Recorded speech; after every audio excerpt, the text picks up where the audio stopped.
Happy Labor Day and welcome to week 3. Okay, so this week is intense, but I think it is the best week of a government class because you're going to look at the documents that govern the rules. It's like any game you play. For example, soccer. I've never mastered the rules of soccer. I have no idea what is going on as they run around, kick the ball. My son played football, and so I had to sort of understand football because I am very loud and I wanted to cheer for him.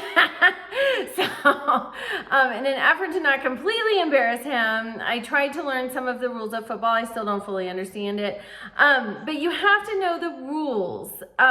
This week you are learning the rules because this is American government.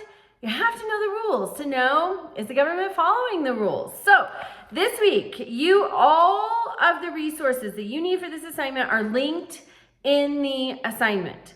So you're going to read the Constitution. You're going to read chapter 2 of our text, the Constitution and its origins. That's not linked in the assignment, but it's linked in the syllabus.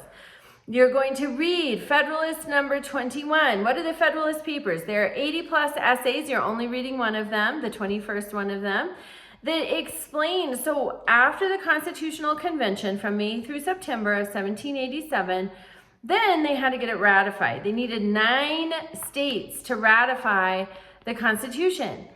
Alexander Hamilton, John Jay, and James Madison got together and they wrote the Federalist Papers. And it was a means of explaining why we needed a new constitution. That's what Federalist 21 does. It lays out many of the deficiencies of the Articles of Confederation. And that's the Articles of Confederation. Those were the rules immediately when we declared independence. We had to have a system of governing. So we used the Articles of Confederation. It creates the United States of America. And by the way, there was a president under the Articles of Confederation. The first president of the United States of America was not George Washington. The first president under the United States of America, while the Articles of Confederation were governing, find out who he is and send his name to me because I'll give you extra credit if you do.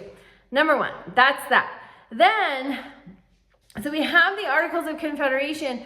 It's a disaster. It was like herding cats. Powerful states that had, means, ways of making money, they didn't want to cooperate with other people.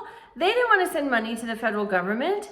No, it was a mess. The states were too strong and they just didn't, it's the nature of humanity to be selfish. And so they were serving their own needs first.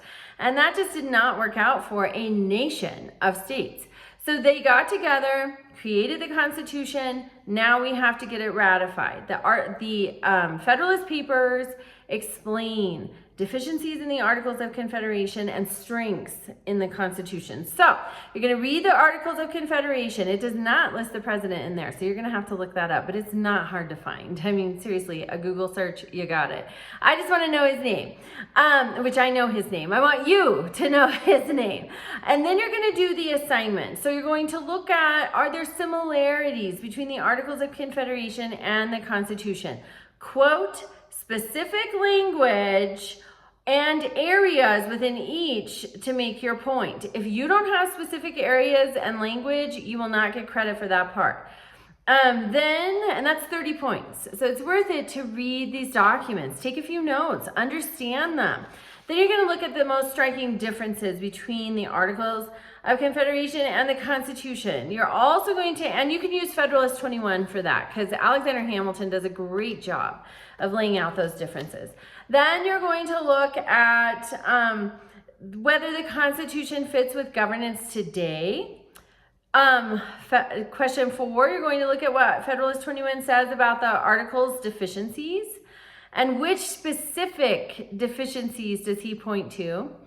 And then you're going to look at how those deficiencies were corrected in the Constitution by citing specific articles and sections in the Constitution that correct those deficiencies. I want you to work with this material. I want you to understand that the Constitution is not just some far away, outdated, irrelevant document. It is relevant. It governs today. It continues to be the supreme law of the land. If your legislators are not abiding by it, because once you read it, you start to understand how it's supposed to work. If you think things are not going according to the rules, then next week you're going to write to your legislators. And if you think they're doing fabulous, then you can just send them a kudos, yay.